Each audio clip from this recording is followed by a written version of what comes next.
What is good, everybody? Welcome back to another episode brought to you by the League FFB. Today, we're here for another Dynasty trade review show. We're going into week 5 of the NFL season. There's been a ton of injuries over the last couple of weeks, so probably lots of moves to be made in your Dynasty Fantasy Football leagues. We also have buys for the first time this week, so hopefully people are able to navigate those. We're going to see what you guys got for us that you submitted into our Discord. As always, if this is your first time at the channel, these trades are pulled directly from the Discord, and it is free to join. So if you haven't joined that Discord, go ahead and join that Discord today so you can submit your trades for our next episode. But with all of that being said, this would not be an episode of Let's Talk Dynasty without my co-host. So let's get MFGDs into the building and let's start talking some Dynasty trades.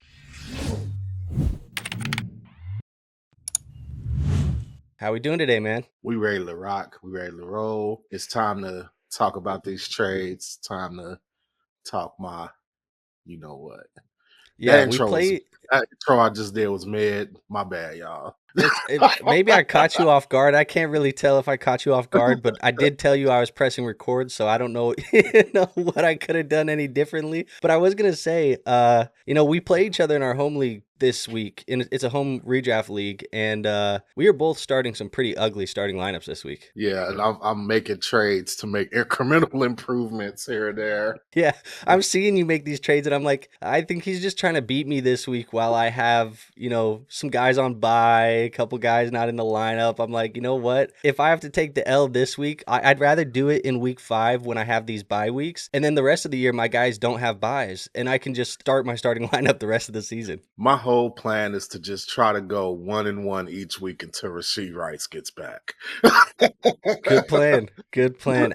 What is the record right now? I think I'm I want to say I'm 3-6, but my math might be off. 3-6. Your math would be off on that one. I don't think that's possible. Yeah, I don't think because that'd be an odd number. You got to give me an even number. I'm going to tell you exactly what I am right now. I am 3-5. I was close. 3-5. Okay, so you got to go 2-0 this week if you want to be even. Yeah, but I don't mind being 4-6.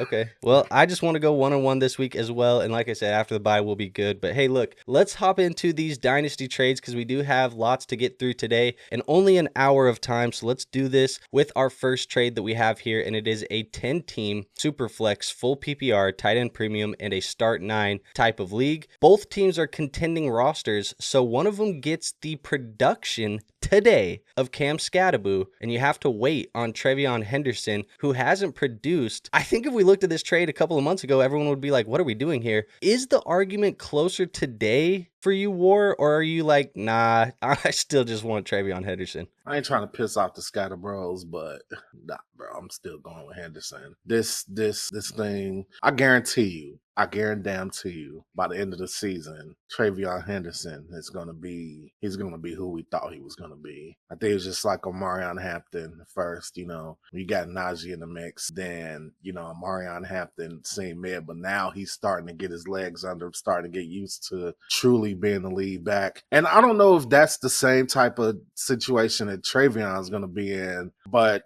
I mean, how long is Mike Vrabel going to just ignore the mistakes that are being made by Ramondre? So I think eventually you'll start to see that tide turn where TreVeyon is the lead and, maybe Ramondre is like short yardage, goal line back type guy. Skattebo has completely surprised me. I traded him earlier in the league for Quentin Judkins, and I still stand by Quentin. I think Quentin is better than both of these guys, but Skattebo definitely is doing a lot more a lot earlier than I thought he was going to be doing. Yeah, I think a lot of that was helped because of the Tyrone Tracy injury. That definitely helped Skattebo get on the football field a little bit earlier and let him get rolling. He's a player that I am with you. I don't think he's necessarily a sell because he's a young running back, and I think he's going to be the 1A in this backfield for probably a 2-year window here, 3-year window here, maybe potentially something like an Isaiah Pacheco was for the Kansas City Chiefs. But eventually these types of running backs, you find somebody a little bit more talented. Like Skattebo's good, but sometimes you just find the guy a little bit more talented down the road. And I think that could be something that happens with him. I do think, like, what is he going to look like once Tracy is back in the lineup again? Like, that's something that's going to be intriguing to me. Do they take Skattebo off the football fields in passing down situations and the receiving work goes to Tracy? Tracy, who is a former wide receiver, and Skattebo's an early down grinder and a goal line back. That might limit his fantasy football upside just a little bit as well. So I think that's like a couple of the concerns you would have with Skattebo, but he's a player that I definitely like. Right now, and he's impressing me too, because I didn't expect him to be this good for fantasy right away. But TreVeyon Henderson, he's a player that I did an episode with Garrett Price on the Dynasty Nerds channel the other day, and we got a lot of flack in the comments. People were talking real crazy in the comments because we both still had TreVeyon Henderson as a top 8 rookie in Dynasty rankings, and people were like, TreVeyon Henderson hasn't done anything. TreVeyon Henderson's trash. He shouldn't be blah, blah, blah, blah. Guys, let's be patient with TreVeyon Henderson, because I remember there was a period of time about a month into the season of Jahmyr Gibbs' rookie season where everybody was like, Jahmyr Gibbs isn't getting on the football field. Jahmyr Gibbs is playing behind David Montgomery. David Montgomery's the starter and Jahmyr Gibbs is the backup. I remember there was a period of time where we did that. I also remember there was a period of time with we've even seen it this year where guys like you said, Hampton, Genty, all of these rookies, just 2 weeks ago, everybody was acting like the sky was falling because nobody had performed yet. And then the following week, breakout game Hampton, breakout game Genty. They're going to come eventually. When the breakout game happens for Henderson, I just think the ceiling is much higher than Cam Skattebo. So, I understand if you're like, hey, I need the production now. No way in hell am I doing it. I'm taking the TreVeyon Henderson side. Yeah, I mean, it's a big difference between, and it might be difficult to explain the difference, but there's a big difference between how one should feel about TreVeyon Henderson and how one should feel about RJ Harvey. Like, it's kind of different. The level of prospect profile between those two guys is night and day. Yeah, I kind of just think that whereas TreVeyon, once I feel like he takes over, I don't think there's no looking back. I think every running back they may sign, like after TreVeyon starts take off, it's just going to be some fringe guy to help spell him and do maybe some short yardage stuff. RJ, I think his whole career is going to be them bringing in guys to be the 1A or 1B to his like 1A or 1B. It is going, if it's not Dobbins, it would have been somebody else. Because I think they look at RJ Harvey as a specialist. Well, I think that TreVeyon Henderson is more of a game breaker. So, I mean, that's the difference there. Because if we're talking about running backs who aren't performing at this moment in time. Yeah, I just think Henderson has a superpower of athleticism and speed. And I in the offseason, I compared some of his breakaway ability, some of his home run ability to Jahmyr Gibbs. I compared them together in that aspect. Like, he's a different level of prospect than these guys. So, just give me the Henderson side and buy low on Henderson, apparently, if people are panicking. So let's move on to the next one. The next one is a 10-team super flex full PPR half-point tight end premium and a start 10 league. Now, team number 1 says, I already have Bo Nix and I already have Drake May, and I feel comfortable starting both of those guys every week. So I traded away Brock Purdy and Ja'Cory Crosky-Merritt for Courtland Sutton to get the Broncos stack and a 2026 first-round pick. So how do you feel about this one? This is a good trade for Team A or Team 1. I'm a Brock Purdy believer to a degree. To a degree, I'm a Brock Purdy believer. But it would be ignorant for me not to acknowledge his often unavailability. It would be ignorant for me not to acknowledge that. I feel like he's a pretty good perennial low-end QB1, which is perfect to have as your QB2. But if I have him as my QB2 in my super flex spot, then I definitely would feel comfortable if I have whoever is his backup on my roster, which sounds crazy because you're one of the main people, Andrew, to say, why are you handcuffing your quarterback? But yeah, I think there's times and places to handcuff the quarterback, but if I'm limited roster spaces, like on my bench and things like that, give me a backup running back, give me a backup something to, potentially get a guy that can end up being a plug and play guy in my lineup without one of my quarterbacks going down for the year. Yeah. And I still got some faith in Bill. It's just that, what are we talking about here? Are we trading the 26 first for Purdy? I would say yes. You probably could get like more than that. But I feel like the Sutton for Bill part of the trade. It's just like it's such a huge gap that it makes up for whatever little difference there is in Purdy for a first. So I'm taking a Sutton in the first side. Yeah, I think this is just one of those trades where it's like I have a clear need. I have clear depth at a position where I have a player who's expendable that some people are going to value. I do not worry. I mean, you came out fine. I like the Courtland Sutton in the first round pick side of the deal. Let me just make that clear here off the jump. But you may have sold Purdy just slightly low. It might have been the wrong time to sell Brock Purdy because he's not on the football field. If you would have waited a couple more weeks and let Purdy get a couple games in and things like that, would Purdy's price have gone up and you could have got, a second round pick thrown in on this and kept Ja'Cory Crosby-Merritt on your roster? Like, would that have been something that you might have been able to do? I don't know, maybe, but I don't mind it because you did come out with, compensation that I think is fine, and it does make sense from a roster construction standpoint. So I would say right now for me, like Courtland Sutton, he's probably a player that's about to teeter on that range of like, is he worth a low first or is he worth a, high second round pick in that draft? Like he's kind of like on that fringe range of, is he a first or is he a second? It depends on who you talk to. Some people might be willing to pay the first, some might be willing to pay the second. So I'm going to view him kind of as a late first in this deal. And it's basically 2 firsts in 2026 or whatever you want to call it for Purdy and Bill Crosby-Merritt. So I like it. I think it's fine. And if you're starting Nix and May every week over Purdy anyways, give me the wide receiver that I can plug in because I think Courtland Sutton is a high-end to mid-range wide receiver 2 pretty much every single week. Yeah, I agree. I hated him for a second, but he's all right. Yeah, people started, I think, turning on Courtland Sutton because remember, he was like a young breakout kind of guy that like really performed early on. And then people started kind of hating him when he had the knee injuries. And then he kind of came back and just started balling again. So, yeah, give me the Sutton in the first. Let's go to this team or this trade by Dream Beam in a 10-team Superflex PPR 0.75 tight end premium and start 11. He says the pick is projected mid to late. So he sells Quentin Johnston, who's been breaking out this season, for a mid to late 2026 first. War, where are you at with QJ? Because I know we've said in our personal group chats a couple of times, like, I think QJ might be for real. I'm taking Dream Beam 7 side. I'm not there yet on QJ in terms of trading a first for him. I'm just not there yet. A second feels a hell of a lot more comfortable and appropriate for QJ than a first. This is kind of wild. Good job, Dream Beam. You're able to get a first for QJ, but I can tell you right now, in none of the leagues that me and Andrew are in together would anybody trade me a first for QJ. I think at some point, and I hate to admit this, but I will, during the time where QJ was left for dead, I think I moved him for like a fourth or something dumb. It was something dark. Dumb like, now. Bro, yeah, it was dark for a minute with QJ. It looked like this was like over, and for some reason, it's working with Greg Roman and Jim Harbaugh. Bro was he was the third or fourth wide receiver on that team for a while. Like, I was like, well. And every time the football was coming his way, it was a drop.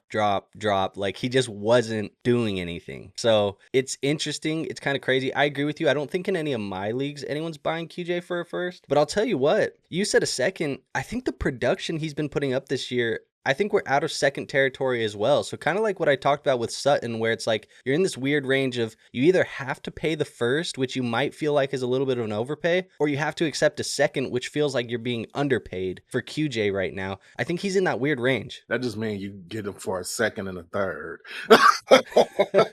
throw a little fluff on top of the second and make sure you just do it that way. Fair enough. Do you think, I mean, you said you wouldn't do the first, but do you think Quentin Johnston is a player that we can start to trust? Yes. Okay. Yes, because I don't know, because I know Andrew has declined my request for updates for him. I don't know what the hell is going on with Lad McConkey. I don't think anything is going wrong with Lad McConkey. I know people are upset with Lad McConkey because they drafted him in the second round of their redraft, so they, paid a high startup pick for him this year. But the reality is, like last year, down the stretch, it was volume coming his way, and he was winning, and there was some good matchups his way as well. A couple touchdowns went his way during the back half. Those haven't come at the start of the year. Keenan Allen is a issue for volume because he's getting 5, 6, 7 targets a game that are coming his way, which were being dispersed amongst Quentin Johnston and Lad McConkey last year. Now there's a third name in the mix. That's not going to be a permanent thing for Lad. QJ's breaking out. And then obviously Lad hasn't had the touchdowns come his way. So nothing's wrong with him. When I watch him play, like when you see the all 22 tape from the first couple, weeks of the season, he's winning. He's still doing what Ladd McConkey does. I think he's just seeing tighter coverage this year because people know Ladd McConkey's a dog, and they didn't know it last year. They said, who the hell is this white boy? Who's Ladarius coming out here onto the football field and routing us the fuck up? And now they know. But I think that's where we're at with Ladd McConkey. I'm not worried. I'm not selling Ladd McConkey, and I'm not like one of those people that's going to tell you, like, as soon as Ladd has a big game, get out. Like, I'm not doing that. I think Ladd McConkey is a dope, really good wide receiver that's going to be a wide receiver 2 for people for a long time. So tell me if this statement that I'm about to make is true or false. And it could be both in Dynasty and Redraft, even though this is a Dynasty channel. Would you say that QJ is a sell high and Ladd McConkey is a buy low? Yeah, I would say closer to that range. I'm more like I'm a hold on QJ, but I'm buying Ladd if there's a dip. But I don't think we have to sell QJ because there is enough here that I'm like, I kind of think it's going to be QJ and Ladd long term as the wide receiver 1 and 2 of this team. Yeah, I agree. I got a 4-week rule. If you're doing the same shit after 4 weeks, I'm just like, okay, it's probably real. We called it on the Dynasty Nerd Show. We said it's not a coincidence after 4 weeks. It's a trend. Yeah. So, all right. Well, selling a first-round pick for Quentin Johnston might be kind of spooky, kind of scary. But I'll tell you what shouldn't be scary is Boostober over here on Underdog. What they're doing for you is giving you promos or boosts every single day in the app in the month of October. So that is going to be very fun, not spooky, not scary for you to take advantage of over here this month. Now, I will tell you that is the best way to support the show is by going over to Underdog and signing up if you've never played. And if you do sign up for the first time, new customers who use our promo code LEAGUEFFB and play just $5 in the app, they're going to give you $100 extra in bonus funds to play with. So there's plenty of ways and reasons why you should go over and sign up and support this show and play on Underdog because you got Boostober, and if you play $5, you get $100. So they're basically giving you money just to go over there and support our show by using code LEAGUEFFB. So if you've never done it, please do me the favor, go support this show, use promo code LEAGUEFFB.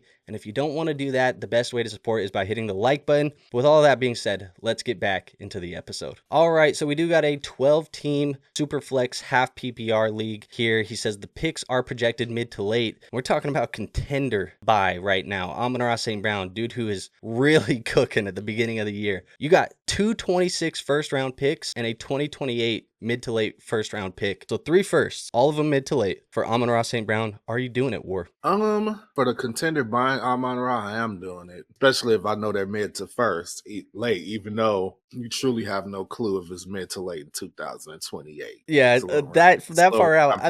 We don't know, man. We don't know what that one's going to be. But at least 2026, I know these are mid to late. Yeah, it's fine. Even if it was 4 first for Amon-Ra, I would say it's fine. 5, then you in I can't even say Jamar Chase. I mean, I guess even though Jamar Chase, I'm sorry, I ain't giving up 5 first for Jamar Chase right now. Even though I know it's gonna be fine in the future, I'm not doing that. Right? But 3 first for Amon-Ra, perfectly fine. Good for the contender. If the second person's the rebuilder, good for him. 3 first always looks good when you look at the treasure chest. And yeah, I mean it's a pretty simple deal to me. A contender and a rebuilder. That looks good. Yeah, that's how you make good business. Is you got one team going one direction and the other going the opposite direction. That's how you make good business.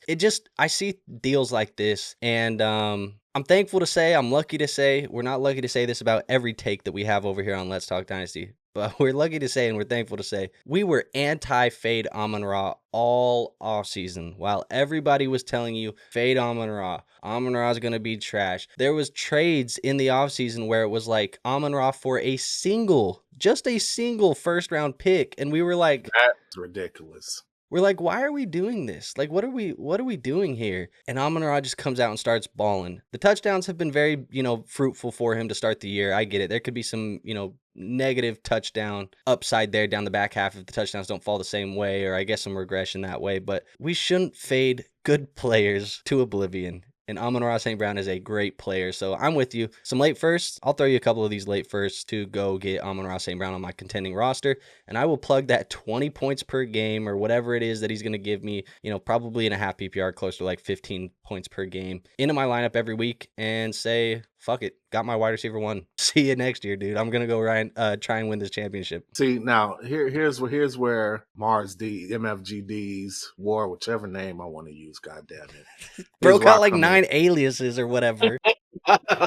Here's where I come in. I'm the person who asks the question that I know the people in the comment also wants to know. So, as you said, over the summer, over the off season, we had a lot of people fading Amon-Ra, trading single first for Amon-Ra, and you said that people were fading him, and now they're saying, is there anybody else this current time in this moment this season who you feel like a lot of people are fading that by the end of the season they're going to be our Amon-Ra St. Brown? Guys that thought people are fading right now that by the end of the season we're going to say, man, why did we do that? BTJ comes to mind. Lad comes to mind. I would say, Chase comes to mind if there's a fade on Chase, because it's like next year he's going to bounce back and give you probably like top wide receiver one type of performances again. I don't know. Is there somebody in mind that you had? I think you're pretty much naming the usual suspects there. Yeah, they're kind of easy names, but it's like the underperforming young guys that we've already seen give us that high-end production. Do you feel like Drake London has reached people's expectations so far this season? That's a good name, because I think people are a little bit lower on London right now than they were coming into the year. Yeah, so I think he's one of those guys.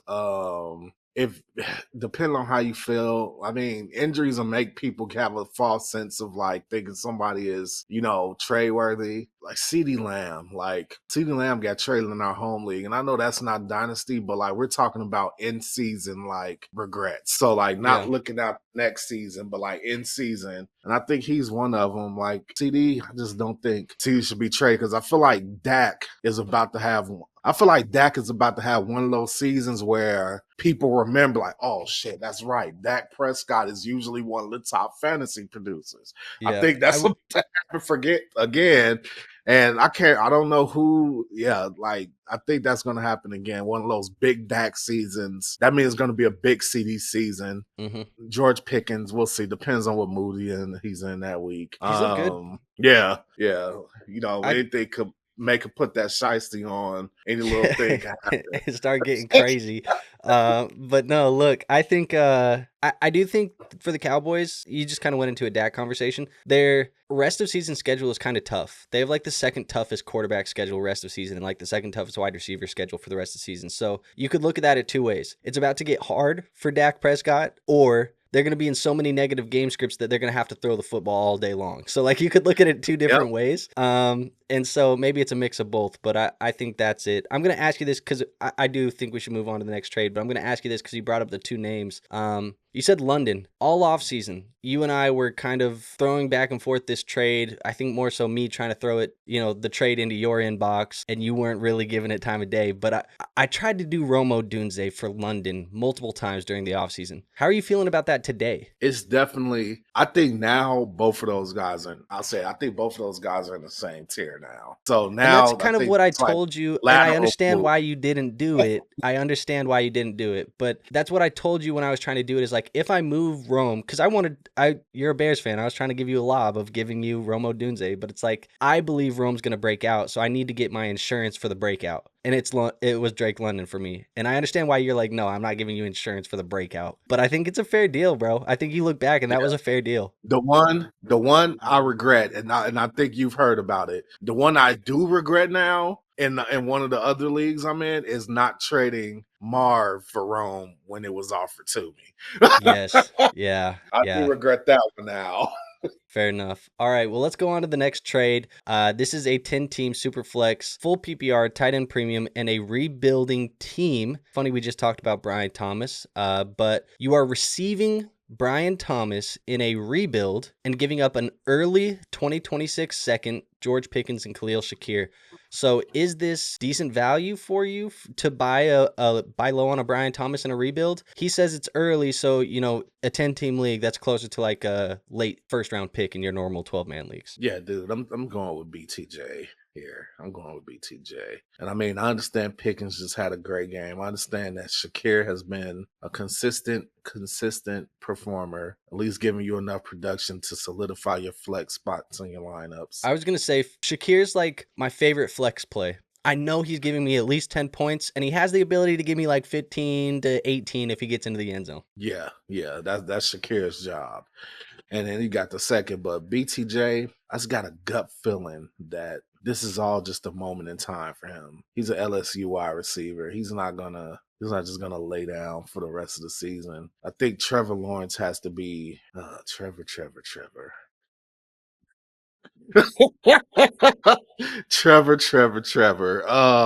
He just needs to be better, man. Dude, I can't remember. I said something in our group chat. I was surprised that nobody, I was trying to be funny. Nobody thought I was funny, so I took, the joke on the chin and I left and went, on to the next one. Sometimes you got to do that if you're going to be a wannabe comedian. But I said I was looking at one of my Dynasty rosters and Trevor Lawrence was there, and I was like, the more that I look at this roster with Trevor Lawrence, the more I want us to just send somebody to his house to rob him of all of his belongings, because Trevor Lawrence just pisses me off, dude. He pisses me off just seeing him in my lineup, because I'll admit it. I've been a guy who's been like, oh, it could get better for T-Law. Oh, this might be able to happen for T-Law. Fuck it. He trash, bro. He's done. I think he's trash. I get, and it's crazy you're saying that, man, because you tried to defend him for at least like 2 good seasons. Hey, you always say be patient and progression is not linear. That's what you say. Be patient. Yeah. I tried to be patient with this motherfucker, but he burnt, bro. Shit, goodbye, he getting too old to start using the progression. It's not linear. It's like, hey, bro, like what you on a second contract, bro? Yeah, like, okay, it's time. It's been time. How many wide receivers? We can get you Travis Hunter. We can get you BTJ. We can get you the dope play caller of Liam Cohen, who helped make Baker Mayfield a guy again. Nah, you got bro. Your college running back to pair with you. Like, no. Trevor, you're trash, bro. I'm done with you. But that said, I still want the Brian Thomas side of this deal, because I do think Brian Thomas is a dope wide receiver, and I think he's going to be good. And I think this is a fair price to pay. I don't think if you're selling BTJ and you're getting Pickens in a second and Shakir, I don't think you're, coming away unhappy, but I think you are going to lose out on potential upside of a wide receiver 1. Pickens, as good as he is, I don't think he's a wide receiver 1 for your fantasy team. Shakir, he's not a wide receiver 1 for your fantasy team. You're very likely not going to find, unless you get really, really lucky, the wide receiver 1 for your fantasy team with that second round pick. So BTJ is the only guy here who has that upside. I'm still taking him on this side of the deal. I'm going to be selfish before we move on to the next slide. Are you doing Tet and some other fodder for BTJ? I would take McMillan and the fodder for BTJ. Okay. Yeah. So I won that trade. All right, let's go on. I think I sent you my top 10 Dynasty wide receivers the other day, right? And Tedero McMillan's my wide receiver 8 in Dynasty. On value, I hope there's a Tet trade there. On volume alone, Tet needs to be respected. I don't care if he has a 10-point week, because people are crying about that too. Like, oh, Tet's not performing. Like, bro's getting like 11. T-Mac is him. He is him, bro. I'm not playing that game with y'all. He is him. There's a 10-team Superflex full PPR tight end premium and start 11 league here, though, with best ball scoring. And Dreambeam is a contending roster. So he trades away Malik Nabers after the injury as a contender and gets Drake London, J.K. Dobbins, and Dallas Goedert. Now, he wanted to emphasize it is best ball scoring. It is best ball scoring wars. So having the extra depth of Dobbins and Goddard and London helps him, because when they have the spike weeks, they find his way into their lineup. Does it matter for you? Or are you like, you sold low on Malik Nabers? I mean, as long as Dreambeam just is fully committed to winning this season and doing what's with the here and now, then it's fine. But it hurts. It hurts. I mean, because let's be honest, best ball scoring, Malik Nabers ain't doing nothing for you this season. He ain't doing nothing for you. So you need to And get I want to those. remind folks too, because I think this needs to be said with Malik Nabers, because he's a trending name in the trade market at the moment. Keep in mind, folks, Malik Nabers also, with the ACL tear, what he's dealing with is probably going to be a guy that's not ready week 1 next season. Think of like Brandon Ayuk, Yeah. think of Chris Godwin, think of these guys that tear the ACL a month into the season or get hurt a month or two into the season. It lingers into the first month or the second month or the third month sometimes of the next season. We're getting reports right now that Brandon Ayuk is not ready, and he's still a few weeks away. Malik Nabers could have half of 2026 where he's not really, into your lineups until like week 8 of the fantasy football season. And this might get me in trouble, but fine. When comparing those guys, though, and I guess you could probably throw Rasheed Rice in there too, whatever. When comparing those guys, though, and Malik Nabers, for some reason, I just feel like he's more of a grinder and that he's going to get his body ready even faster than those guys, especially IU, because I hear you, just... but also you play on MetLife turf, bro. You might want to take your time. Yeah, that's a factor. That's a factor. But in terms of this trade, like Drake, okay, first of all, Drake London is no slouch. Do I think Drake London, Goddard, especially Goddard, and Dobbins like makes up for Malik Nabers? No, that like those two players does not close the gap between Drake London and Malik Nabers. But once again, if Dream Beam sees the light at the end of the tunnel where he could win a championship this season, then this is fine. But I do want to caution that, to me, Dobbins is on the ticking time bomb list with Christian McCaffrey and guys like that, where it's just like, I know at some point this season you're going to miss games. The bad news for Dobbins is usually when he misses games, he tears his ACL. So let's just keep that in mind. But I think for the purpose and the context of this trade, okay, good for Dream Beam. But I know in the offseason, next season, he's going to be sitting there like, God damn it, I traded away Malik Nabers. Yeah, I think here's the thing.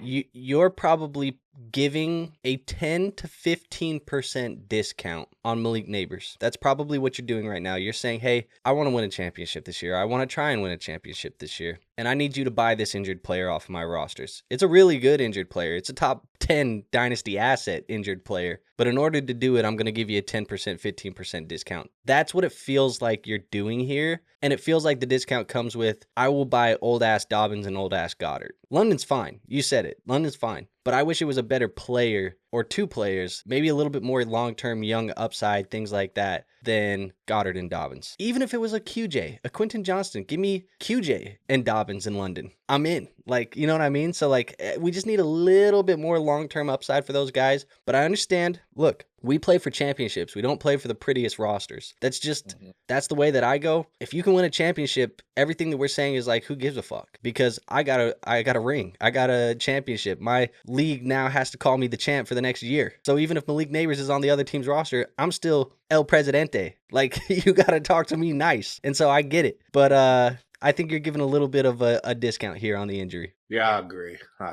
All right, well, let's move on to the next one. We do have 12-team Superflex, half PPR, a rebuilding team that says the 2026 first is projected late. So the rebuilder is trading away Justin Fields. They got a late first in 2026, a late second in 2026, and Dillon Gabriel, who has now been announced as the starter for the Cleveland Browns. So you're going from, maybe bridge QB, short-term starter, I don't know what it's going to be with Justin Fields, to probably the same thing with Dillon Gabriel, but you get to pocket the first and the second round pick. Is it worth it, Ward? Do you want to get off of Fields for some draft capital and a young quarterback in a rebuild? Considering that I would trade Justin Fields for one late first, getting Gabriel and a second on top of it is just icing on the cake. Simple as that. That's pretty much the cut and dry of it. Fields, the fact that the one little moment where they asked Aaron Glenn if Justin Fields would take over for, and I have him on my roster. His name escapes me for a moment. Tyrod?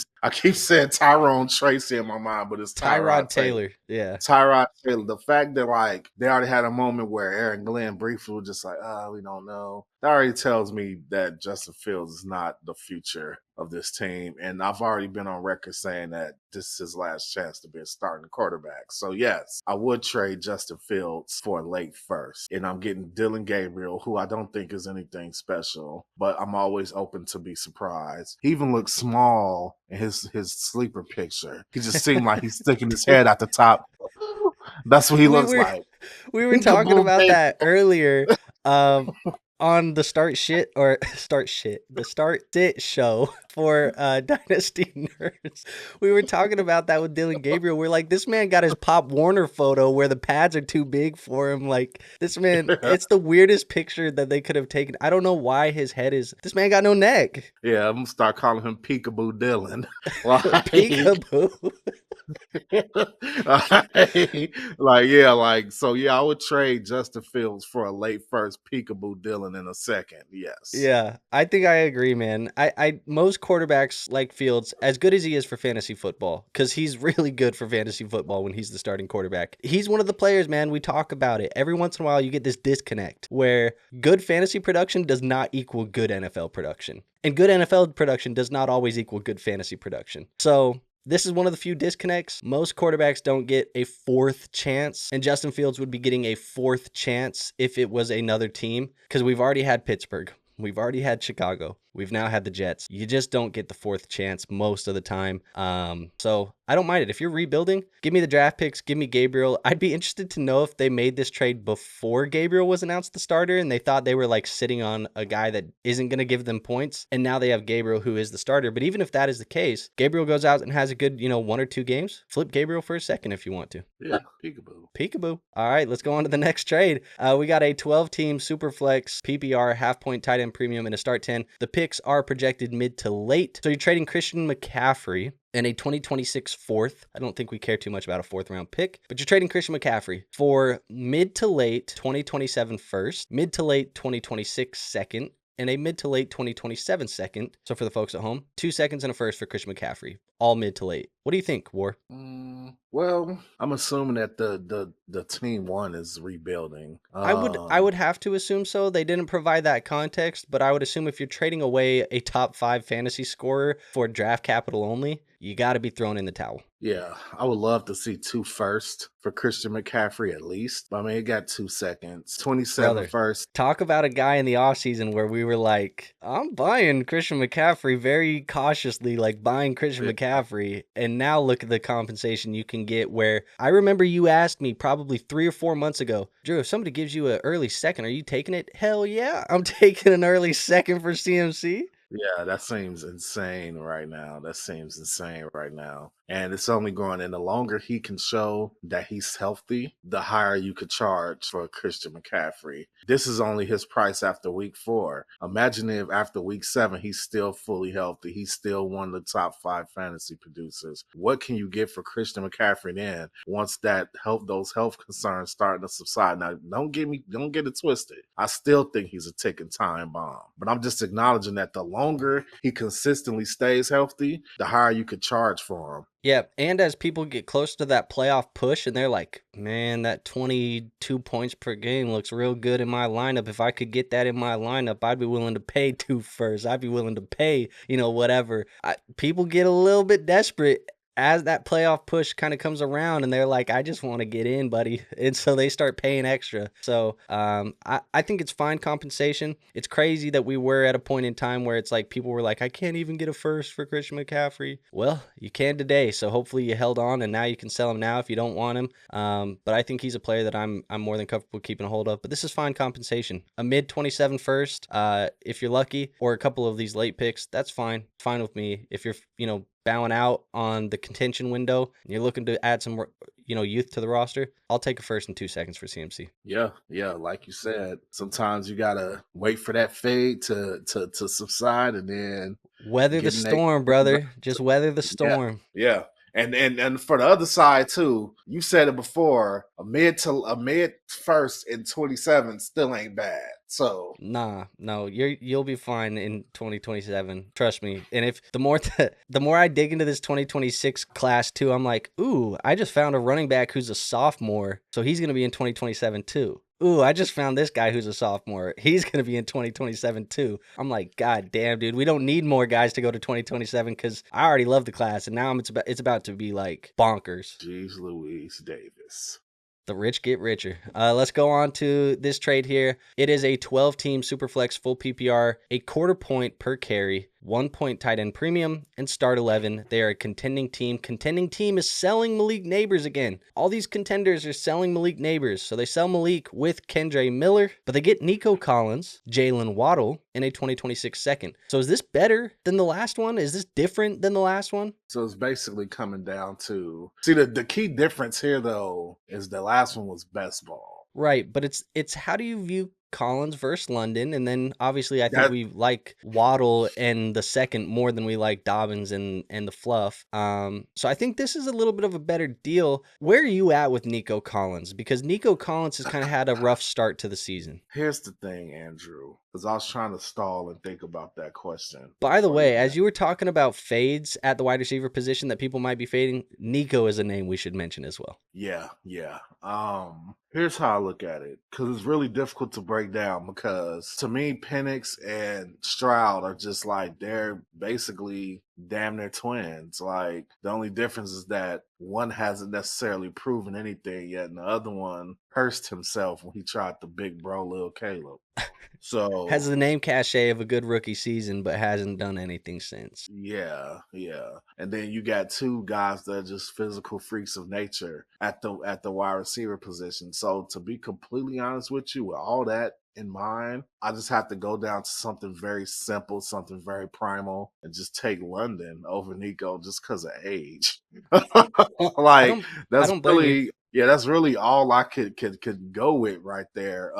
And really, the reason I like this deal better is because I just think that Waddle in the second is a hell of a lot better than Dobbins and Goddard. So, because I'm pretty sure at this point in time, going forward until he starts having injury concerns, Waddle has to be the number one like receiving option for the Dolphins right now, and this is his moment to prove it. I think because the door is slammed open for Waddle. They've kicked that door down. It is open. Opportunity is knocked. It is here, and so I'm very excited for Jaylen Waddle. I'll tell you what, I was doing my weekly rankings like I do every week where, I'm trying to help people with start sits and stuff. Jaylen Waddle this week for me is right there on the cusp of a top 12 wide receiver. He's like my wide receiver 13 on the week. And it's just like, who else is going to get the football here in Miami? It's going to be Jaylen Waddle time in Miami for the rest of the season. And honestly, it might be permanently until they bring in another wide receiver. Jaylen Waddle is very intriguing, and a buy low opportunity on Waddle has now slammed shut, but he's a player that I think makes this deal sway pretty in favor of action SJ. I think, if you're a contender and you're selling Nabers,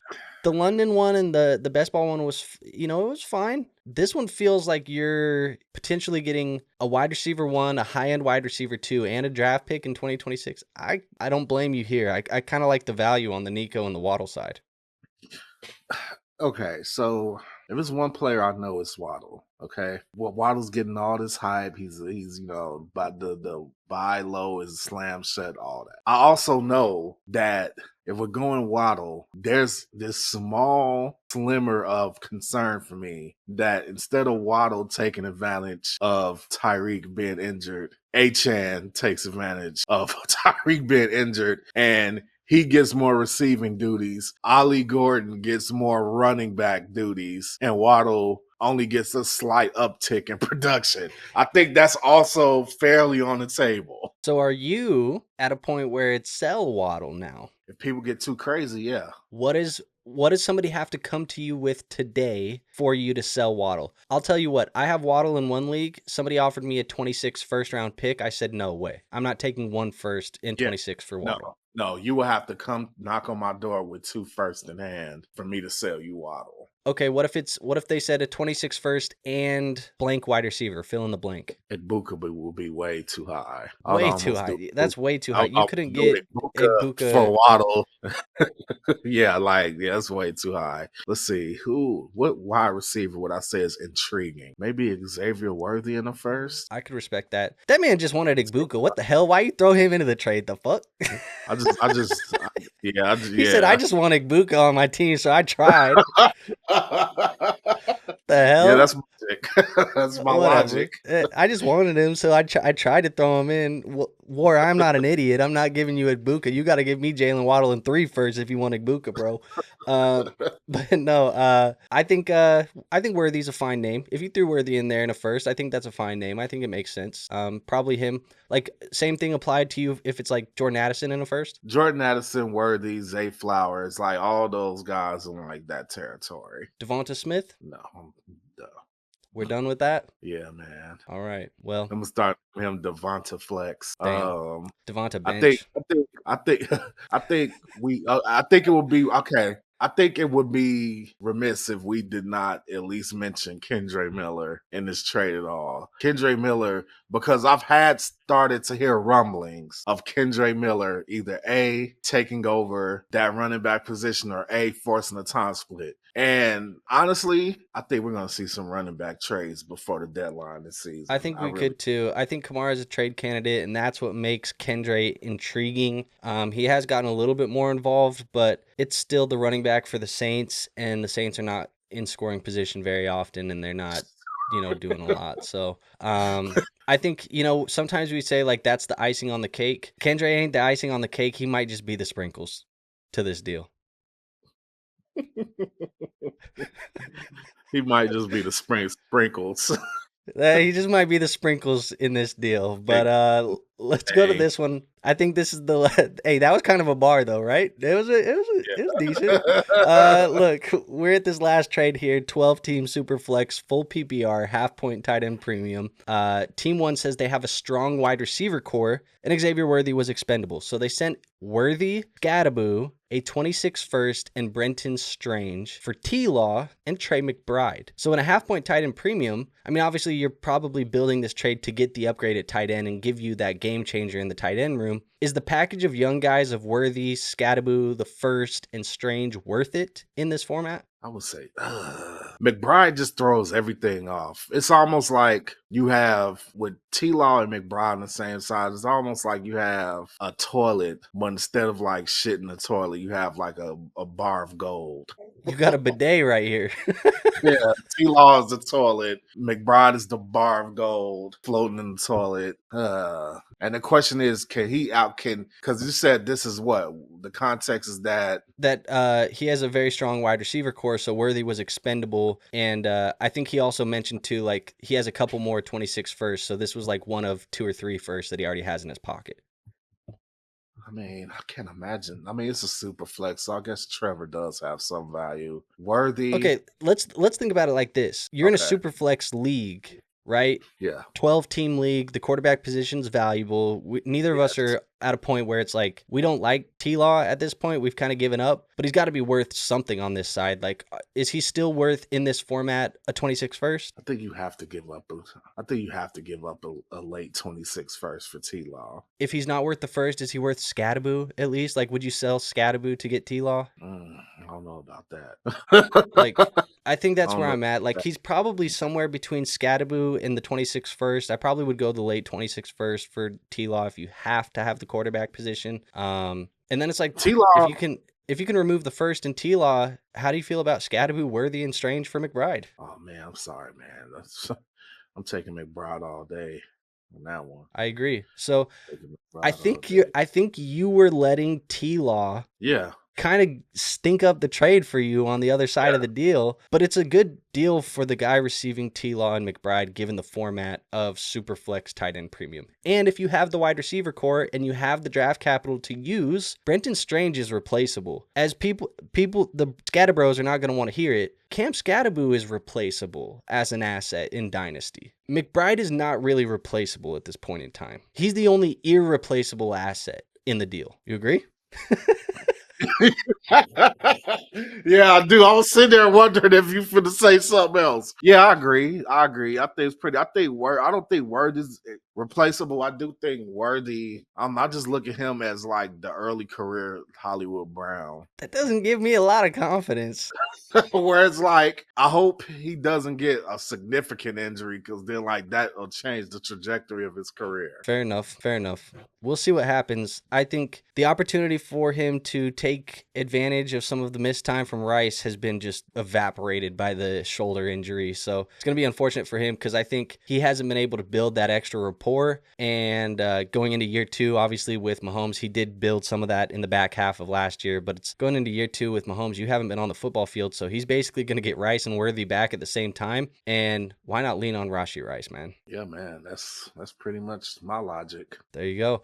All right, so that is the last trade. I'm pretty sure it is the last trade. So I'm going to take the McBride and T-Law side. I think you will too, but you're going to plug your nose because you're buying T-Law. But that is what we got for you guys today. As always, if you guys want to support the show, you can sign up on Underdog, as you see down below. You can sign up on Underdog and support us with code LeagueFFB. Take advantage of Boosttober over there on Underdog this month. And if you don't want to do that or you can't do that, no sweat. The best way to support us for free is to hit the like button. Make sure you guys are subscribed to this channel. We're trying to get to 10,000 subs by the end of the year. And go join our free Discord if you like today's episode and you want to submit your trades for our next episode. We do this weekly, every single Saturday. So go join that Discord, accept the rules, and it'll unlock all of the channels. And you can go submit some Dynasty trades in the trade review channel. But War, I have nothing else for the people today. Do you have anything before we get on out of here? Yes, come and check us out. Check me out on the Crimson Mask Show YouTube channel. That channel is a channel that's just getting started. Just spin off from our other channel. But that's the channel that I want you guys to focus on, the Crimson Mask Show, where I do my long form content. We talk about pro wrestling. And yeah, man, come check us out. Even if you don't like wrestling, just check us out because I'm fucking entertaining. Hell yeah. Go show them some love, guys. I will see you guys tomorrow for our start sits very early before that London game there tomorrow for start sits, like I said. But nothing else for you. We'll see you on the next episode. Till then, peace out.